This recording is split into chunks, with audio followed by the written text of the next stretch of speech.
Welcome friends, আজ আমরা দশম শ্রেণীর ছাত্রছাত্রীদের জন্য মাধ্যমিকের প্রস্তুতি হিসাবে সেকেন্ড ইউনিট টেস্টের কোশ্চেন ব্যাংকের সলিউশন নিয়ে আসছি রায়ান মার্টিনের কোশ্চেন ব্যাংক বা প্রশ্নবিচিত্রা থেকে।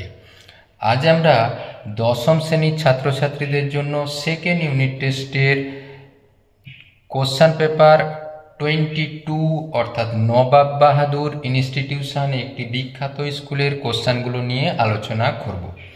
কোশ্চেনগুলি ভীষণই ইম্পর্টেন্ট এবং কোশ্চেনগুলি সত্যিই সুন্দর, যা তোমাদের পরীক্ষার পড়ার মতো উপযুক্ত। তাই কোশ্চেনগুলো সম্পূর্ণভাবে দেখার অনুরোধ রাখলাম। আর চ্যানেলের কন্টেন্ট যদি ভালো লেগে থাকে চ্যানেলটিকে সাবস্ক্রাইব করে পাশে থাকার অনুরোধ রাখলাম।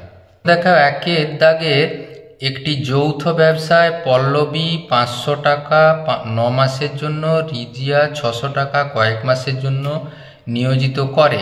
তাদের লভ্যাংশের অনুপাত 4:5। রিজিয়া কত মাসের জন্য ব্যবসা নিয়োগ করে? আমরা কেমনভাবে করেছি দেখো, মনে করছি রিজিয়া এক্স মাসের জন্য নিয়োগ করেন টাকাটা। তাহলে পল্লবীর তুল্য মূলধন 500 টাকা 9 মাস খেটেছে, 500 গুণিত 9 1 মাস হিসাবে তুল্য মূলধন। একইভাবে রিজিয়ার 600 গুণিত এক্স তুল্য মূলধন। আর তুল্য মূলধন হিসাবেই সে লভ্যাংশ পাবে, অর্থাৎ লভ্যাংশের অনুপাতও একই।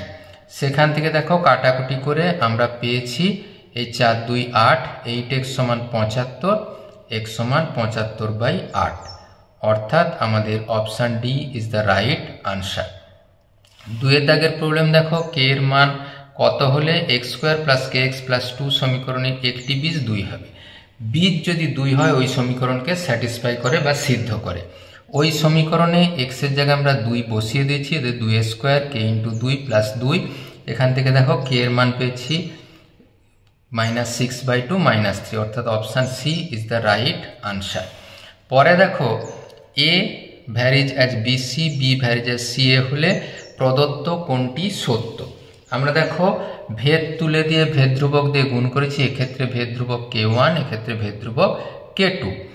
এরপরে দেখো বি এর মান, এক্ষেত্রে এই জায়গায় বি এর মান এই k2ca বসিয়ে দিয়েছি। এই দেখো বি এর মান k2ca, আরও একটা সি ছিল বসিয়ে দিয়েছি। সবসময় দেখো c² = 1/k1 k2, মানে c = 1/√ওভার k1 k2 পাওয়া গেছে, অর্থাৎ সি ভ্যারিজ অ্যাজ 1, অর্থাৎ option B is the right answer. এরপর দেখো দুটি বৃত্ত পরস্পরকে সি বিন্দুতে বহিঃস্পর্শ করেছে। এবি বৃত্ত দুটির একটি সাধারণ স্পর্শক বৃত্ত দুটিকে এবি বিন্দুতে স্পর্শ করেছে এসি বিকোণ। এই এসি বিকোণের মান হয় সবসময় 90 ডিগ্রি। তোমাদের প্রয়োগে এই প্রবলেম আছে, সেখান থেকে দেখে নিতে পারো। আমরা সরাসরি রেজাল্টটা ব্যবহার করেছি যেহেতু এমসিকিউ টাইপ আছে বলে। তারপর 5-এর দাগে দেখো দুটি সদিশ ত্রিভুজের ক্ষেত্রফলের অনুপাত বলা আছে উচ্চতার অনুপাত। আমরা জানি সদিশ ত্রিভুজের ক্ষেত্রফলের অনুপাত হয় তার অনুরূপ বাহুর বর্গের অনুপাতের সাথে সমান। তাহলে ক্ষেত্রফলের অনুপাত যদি 16/9 দেওয়া থাকে, তাহলে ওই উচ্চতার অনুপাত তাহলে কি হবে? ওর বর্গমূল, অর্থাৎ 4/3, অর্থাৎ উচ্চতার অনুপাত 4:3, অর্থাৎ option B is the right answer. আয়তাকার প্রবলেম দেখো, দুটি গোলকের সমগ্রতলের ক্ষেত্রফলের অনুপাত 1:16 হলে তাদের ব্যাসার্ধের অনুপাত। আমরা ধরে নিয়েছি গোলকগুলোর ব্যাসার্ধ r1 আর r2, তাহলে সমগ্রতলের ক্ষেত্রফল হয় 4πr1², 4πr2²। সেখান থেকে r1 r2 = 1/4 হোল স্কোয়ার, মানে r1/r2 হলো 1/4, অর্থাৎ ব্যাসার্ধ দুটির অনুপাত 1:4। 7-এর প্রবলেম দেখো, একটি লম্ববৃত্তাকার শঙ্কুর উচ্চতা ও ভূমির ব্যাসার্ধের সমান, শঙ্কুর শীর্ষকোণের মান কত? দেখো যদি ভূমির ব্যাসার্ধ আর উচ্চতা সমান হয়, যদি আমরা লম্বটা নিই, এটা 90 ডিগ্রি কোণ, অর্থাৎ এই দুটো কোণ সমান। এটা 90 ডিগ্রি হলে এটা 45, অর্থাৎ আমরা দেখতে পাচ্ছি বিএসি কোণ মানে অর্ধ শীর্ষকোণের মান 45 ডিগ্রি।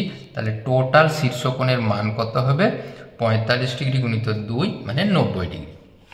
2-এর দাগের প্রবলেম দেখো, যদি a × b - c তার x² + b × c - a × x + c × a - b = 0 সমীকরণদের বীজদ্বয়ের সমান হয়, তাহলে এটা প্রমাণ করতে হবে। সমীকরণে বীজদ্বয় সমান হলে তার নিরূপক শূন্য, নিরূপক মানে এখানে বি স্কোয়ার মাইনাস 4ac সমান 0। এক্ষেত্রে দেখো আমরা জাস্ট বি স্কোয়ার পেয়েছি, সি মাইনাস এ তার হোল স্কোয়ারের সূত্র লিখে দিয়েছি। 4a গুণ করে দেখো 4ac এখানে গুণ করে পুরো রাশিটা লিখেছি। এইখানে দেখো মাইনাস 2a স্কোয়ার বি, এখানে দেখো plus 4a B square C, সেই দুটোকে যোগ করে 2a স্কোয়ার সি পাওয়া গেছে না, 2a বি স্কোয়ার সি পাওয়া গেছে। এই পুরো রাশিটা দেখো আমরা পেয়েছি বিসি প্লাস এ বি তার হোল স্কোয়ার।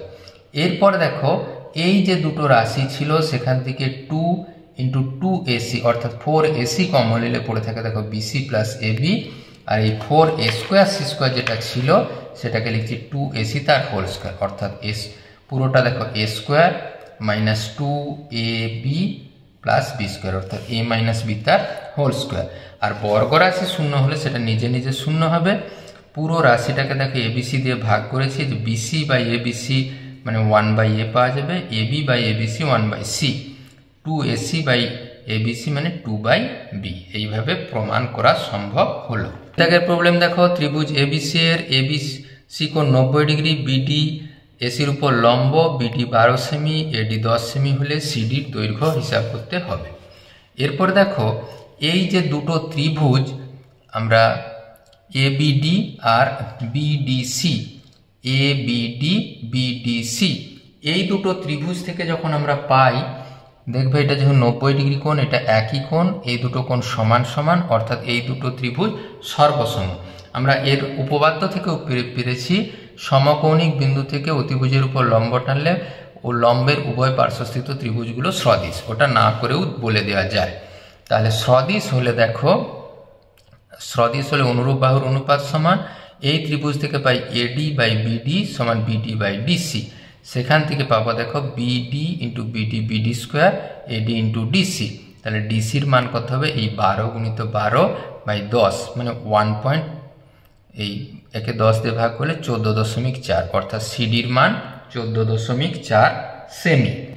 3 প্রবলেম দেখো, একটি লম্ব বৃত্তাকার শঙ্কুর আয়তন পার্শ্বতলের ক্ষেত্রফলের সাংখ্যমান সমান, শঙ্কুর উচ্চতা ও ব্যাসার্ধের দৈর্ঘ্য যথাক্রমে হল এইচ এবং আর একক হলে 1/h স্কোয়ার প্লাস 1/r স্কোয়ারের মান কত?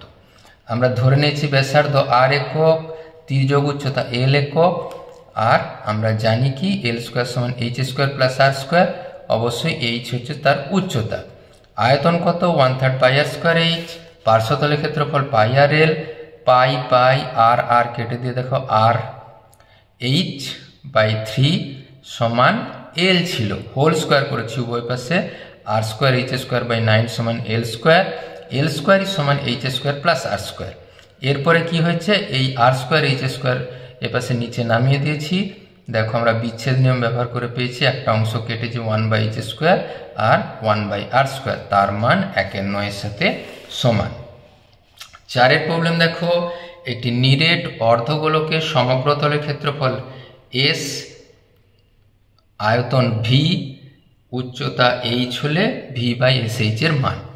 আমরা জানি নিরেট অর্ধগোলকের সমগ্রতলের ক্ষেত্রফল হয় 3πr স্কোয়ার, যেখানে আর ব্যাসার্ধ, আয়তন হয় 2/3 পাই আর কিউব। এবার দেখো v/sh, ভি এর মান এই 2/3 পাই আর কিউব, এস এর মান 3πr স্কোয়ার, আর এইচ এর মান আর এর সাথে সমান। তার কারণ খুব খেয়াল করে দেখলে দেখা যাবে, দেখো শঙ্কুর উচ্চতা ও ভূমির ব্যাসার্ধ সমান, এই রকম ব্যাসার্ধ আর উচ্চতার সাথে সমান, তাহলে এইচ এর জায়গায় আমরা আর লিখে দিয়েছি। তারপরে এবারে কাটাকুটি করে সবাই মিলে দেখো 2/9 পেয়েছে, অর্থাৎ v/sh এর মান 2/9 এর সাথে সমান। এখানে পাটিগণিতের অঙ্ক দুটোই অন্য ধরনের, এখানে বিশেষভাবে দেখার দরকার আছে। একটি যৌথ ব্যবসা, বি এর মূলধন এ এর মূলধনের 1.5 গুণ। দেখো আমরা ধরে নিয়েছি এর মূলধন x টাকা, তাহলে বি এর মূলধন এর 1.5 গুণ মানে 3x/2 টাকা। তারপরে দেখো 8 মাস পর বি তার মূলধনের অর্ধেকাংশ, দেখো বি তার এই 3x/2 টাকা 8 মাস কেটেছে, তার অর্ধেক মানে 3x/4 পড়ে আছে, সেইটা 4 মাস কেটেছে, 1 মাস হিসেবে তার তুল্য মূলধন এই 3x/2 × 8 আর 3x/4 × 4, সবাই মিলে পেয়েছি 15x। এরপরে দেখো কি বলেছে, আরও 2 মাস পর, মানে 8 2 10 মাস কেটে গেছে। তাহলে এর 2 মাস পর এ তার 1/4 তুলে নিয়েছে। তাহলে এর x টাকা 10 মাস কেটেছে, x ছিল x এর 1/4 তুলে নিয়েছে, মানে 3x/4 টাকা আছে, সেটা 2 মাস কেটেছে। 1 মাস হিসেবে তুল্য মূলধন x গুণিত 10, 3x/4 × 2, সেখানে পেয়েছি 23x/2 টাকা। এ ও বি এর তাহলে মূলধনের অনুপাত এই 23, এ 23x/2 আর বি ছিল 15x, 23:30, আর মোট লাভ হয়েছে 53,000 টাকা। এ তার লভ্যাংশ পাবে কত, ওই মূলধন অনুপাতে, তাহলে 23 / 23 + 30 মানে 23/53 ইন্টু মোট লাভ 53,000 অর্থাৎ 23,000 টাকা। একইভাবে বি এর লভ্যাংশ কত, ওই 30/53 ইন্টু 53,000 মানে 30,000 টাকা। ভীষণই ইন্টারেস্টিং প্রবলেম। পরে দেখো বিকাশ ও নয়নের মধ্যে একটি অংশীদারি ব্যবসায় বিকাশের মূলধন মোট মূলধনের 2/5 অংশ। বিকাশ তার অর্থেও 2/3 বছরের জন্য বিনিয়োগ করে। যদি তার লভ্যাংশ মোট লাভের 4/7 অংশ হয়, তবে নয়ন ও তার মূলধন কত সময়ের জন্য বিনিয়োগ করেছে। আচ্ছা, মোট ধরে নিচ্ছি x টাকা, মোট মূলধনের 2/5 অংশ যদি বিকাশ হয়, তাহলে 3/5 অংশ নয়ন। এরপরে তাহলে বিকাশের মূলধন 2x/3 5 টাকা আর নয়নের 3x/5 টাকা। এবার বিকাশের এই 2x/5 টাকা 2/3 বছর খেটেছে, 1 মাস হিসেবে নয়, 1 বছর হিসেবে তার তুল্য মূলধন জাস্ট গুণ করে পেয়েছি। আর ধরে নিচ্ছি নয়নের টি বছরের জন্য বিনিয়োগ করেছে, তাহলে এই এত টাকা টি বছরের জন্য বিনিয়োগ করেছে, 1 বছর হিসাবে তুল্য মূলধন এই এত গুণিত টি। তাদের এবারে মূলধনের অনুপাত এখানে ছিল 4x/15 আর 3x/t/5, সেখান থেকে দেখো পাবো 4/15 3t/5। এবার দেখো মোট লাভের 4/7 অংশ বিকাশ পায়, তাহলে নয়ন পায় 3/7 অংশ। তাহলে তাদের প্রাপ্ত লাভের অনুপাত কত, এই 4/7 অনুপাত 3/7 মানে 4:3। তাহলে যাহা মূলধনের অনুপাতের সাথে সমান, কেন মূলধন যে অনুপাতে হবে সেই অনুপাতে তার লভ্যাংশ হবে। তাহলে এই দুটোর অনুপাত সমান। সেখান থেকে আমরা দেখো ভগ্নাংশ করে লিখে দিয়েছি, সেখান থেকে দেখো 3t = 1 পেয়েছি, t = 1/3, অর্থাৎ নয়ন তার মূলধন 1/3 বছর বা 4 মাসের জন্য বিনিয়োগ করেছিল। দারুণ ইন্টারেস্টিং প্রবলেম। দেখো সমাধান করো। এটা কিচ্ছু নেই, শুধুমাত্র আমরা যোগ বিয়োগ করে নিয়েছি, যোগ বিয়োগ করে আমরা কোনাকুনি গুণ করে নিয়েছি। এক্সে দেখো সাধারণ এই 8×6 = 48 করেছি, পাশে এনেছি 63, মিডিল টার্ম ফ্যাক্টর করেছি, এখান থেকে দেখো দুটি অনুপাতে ভেঙে নিয়েছি, শেষে কি পাওয়া গেছে, দুটি সংখ্যার গুণফল আকারে x = -9, x = 7। এটা ভীষণই সোজা প্রবলেম। এরপরে দেখো গোলকের আয়তন তার ব্যাসার্ধের দৈর্ঘ্যের ত্রিঘাতের সাথে সরল ভেদে থাকে। আমাকে গোলকের ব্যাসার্ধ ধরে নিচ্ছি r, আয়তন ধরেছি v, পৃষ্ঠতলের ক্ষেত্রফল ধরেছি s বর্গ একক। তাহলে আমি প্রথম শর্তটা কি পেয়েছি, v ভ্যারিজ অ্যাজ r3। সেখানে k1 দিয়ে আমরা গুণ করেছি, k1টা হচ্ছে ভেদ ধ্রুবক, তাহলে সেক্ষেত্রে পেয়েছি v = k1 r3। একইভাবে দেখো পৃষ্ঠতলের ক্ষেত্রফল s ভ্যারিজ অ্যাজ r², সেখানেও আমরা একটা ভেদ ধ্রুবক দিয়ে গুণ করেছি, তাহলে s = k2r। আমাদের কি হিসাব করতে দেওয়া আছে, দেখো বলা আছে আয়তনের বর্গ মানে v² আর পৃষ্ঠতলের ক্ষেত্রফলের ঘন, তাই s3 এই মানটা আমরা হিসাব করেছি। সবে মিলে দেখো এই r³ তার হোল স্কোয়ার করে 8⁶, r² হোল কিউব করে 8⁶ কেটে যে এই যে রাশিটা পড়ে আছে সেটা একটা ধ্রুবক রাশি, সেখান থেকে আমরা সিদ্ধান্ত নেব v² ভ্যারিজ s³ মানে গোলকের আয়তনের বর্গ আর পৃষ্ঠতলের ক্ষেত্রফলের ঘনের সাথে তারা সরল ভেদে থাকবে। আমরা এরপর 6 দাগের প্রবলেম অর্থাৎ উপপাদ্যের প্রয়োগটা নিয়ে আলোচনা করব। ত্রিভুজ ABC একটি সমকোণী ত্রিভুজ, এ কোণ সমকোণ, সেই অনুসারেই লিখেছি এটা ABC ত্রিভুজ, এ কোণ সমকোণ। অতিভুজ BC এর উপর AD লম্ব টানা হয়েছে। প্রমাণ করতে হবে ত্রিভুজ ABC বাই ত্রিভুজ ACD সমান BC² বাই AC² এর সাথে সমান। আমরা কেমন করে এগিয়েছি দেখো, যা লেখা ছিল লিখে নিয়েছি প্রদত্তে, আর প্রামাণ্য লিখে নিয়েছি। এরপর দেখো ত্রিভুজ ABC এর ক্ষেত্রফল যখন বিসিটাকে ভূমি ধরবো, এডি উচ্চতা, হাফ ভূমি গুণিত উচ্চতা করেছি, হাফ বিসি গুণিত এডি করেছি। একইভাবে এ ডিসি ত্রিভুজ বা এসিডি ত্রিভুজের ক্ষেত্রে হাফ, এটা ভূমিটা সিডি আর এডি উচ্চতা, হাফ সিডি গুণিত এডি বর্গ একক। এরপর দেখো ত্রিভুজ এবিসি এবং ত্রিভুজ এসিডি পরস্পর সদিশ, কারণ আমরা জানি সমকোণী ত্রিভুজের সমকোণিক বিন্দু থেকে অতিভুজের উপর লম্ব টানলে লম্বের উভয় পার্শ্বস্থিত ত্রিভুজ সদিশ এবং তারা মূল ত্রিভুজের সাথে সদিশ। আর কি, তাহলে আমরা জানি পেলাম ত্রিভুজ এবিসি এবং ত্রিভুজ এসিডি পরস্পর সদিশ। আমরা জানি কি সদিশকোণী ত্রিভুজের অনুরূপ বাহুর অনুপাত সমান। এই নির্দিষ্ট কোণ যদি বিবেচনা করা হয়, এটা হয় লম্ব, তাহলে ভূমি বাই অতিভুজ হিসাবে লিখেছি, তাহলে সিডি বাই এসি। একইভাবে এই ত্রিভুজের সাপেক্ষে এটা লম্ব, তাহলে এসি বাই বিসির সাথে সমান। সেখান থেকে দেখো কোণাকোণি গুণ করে পেয়েছি সিডি ইন্টু বিসি সমান এসি স্কোয়ার, তাহলে সিডি পেয়েছি কত, এসি স্কোয়ার বাই বিসি। এবার ত্রিভুজ এবিসি বাই ত্রিভুজ এসিডি, দেখো হাফ গুণিত বিসি গুণিত এডি ছিল ত্রিভুজ এবিসির ক্ষেত্রফল, এসিডির ক্ষেত্রফল ছিল হাফ সিডি গুণিত এডি। সেখান থেকে কি হয়েছে, এই এডি এডি বাদ গেছে, হাফ হাফ বাদ গেছে, এই পেয়েছি কত, বিসি বাই সিডি। সিডির মান ওই এসি স্কোয়ার বাই বিসি বসিয়ে দেওয়া হয়েছে, সবে মিলে পাওয়া গেল BC square by AC square, অর্থাৎ ত্রিভুজ এবিসি এর ক্ষেত্রফল ডিভাইডেড বাই ত্রিভুজ এসিডি এর ক্ষেত্রফল বিসি স্কোয়ার বাই এসি স্কোয়ারের সাথে সমান।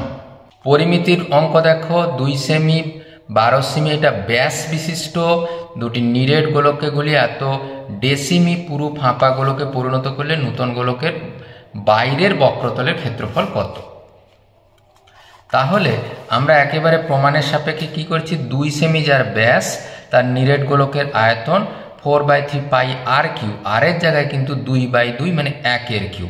একইভাবে 12 যার ব্যাস তার আয়তন কি হবে, 4/3 পাই 12/2 তার কিউব।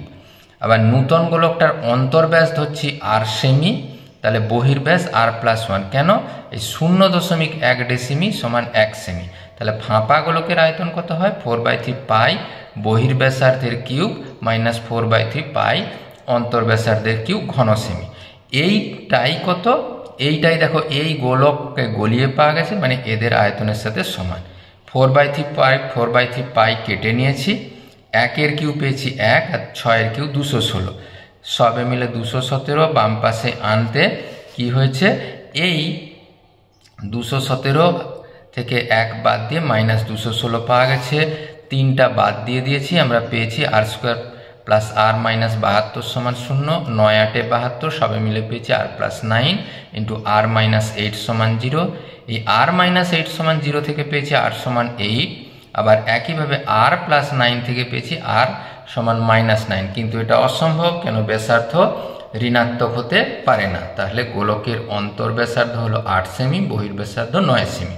তাহলে 9 সেমি যদি হয় তার বক্রতলের ক্ষেত্রফল হয় 4 পাই আর স্কোয়ার, 4 পাই মানে 22/7, আর মানে দেখো 9 সেমি পেয়েছি, 9 স্কোয়ার, তাহলে পেয়েছি গুণ করে 7 1 2 8/7 বর্গ সেমি, মানে 1018 পূর্ণ 2/7 বর্গ সেমি। মডেলের শেষ কোশ্চেন একটি এবং দারুণ অন্য ধরনের প্রশ্ন।